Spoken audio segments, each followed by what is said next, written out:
రౌడీలైతే విక్కీని, పద్మావతిని వెతుక్కుంటూ అయితే వస్తూ ఉంటారు. ఇంతలో అక్కడ ఉన్న పద్మావతి అయితే వాళ్ళని చూసి, సారు వాళ్ళు ఎక్కడికి కూడా వచ్చేసారు సారు.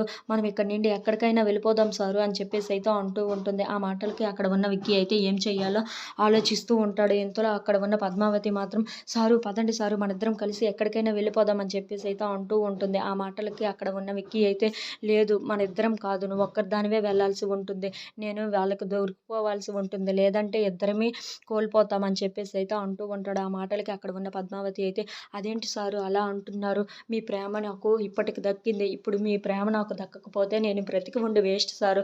అయితే మీరు వెళ్ళిపోండి సారు. నేను వాళ్ళకి దొరికిపోతాను. నా ప్రాణాలు పోయినా పర్వాలేదు సారు అని చెప్పేసి అయితే అంటూ ఉంటుంది. ఆ మాటలు విన్న విక్కీ అయితే ఒక్కసారిగా షాక్ అయిపోయి పద్మావతి వైపు అయితే అలా చూస్తూ ఉండిపోతాడు. ఇంతలో అక్కడ ఉన్న విక్కీ అయితే, పద్మావతి నువ్వు ఇక్కడి నుండి వెళ్ళకపోతే నా మీద ఒట్టే అని చెప్పేసి అయితే అంటూ ఉంటాడు. ఆ మాటలకి అక్కడ ఉన్న పద్మావతి అయితే ఒక్కసారిగా షాక్ అయిపోయి ఏం మాట్లాడాలో కూడా తెలియకుండా అలా చూస్తూ ఉండిపోతుంది. ఏంటి సారు ఇలా అంటున్నారని చెప్పేసి అయితే అంటూ ఉంటుంది. ఇంతలో అక్కడ ఉన్న విక్కీ అయితే, లేదు నువ్వు ఇక్కడి నుండి వెళ్ళాలి.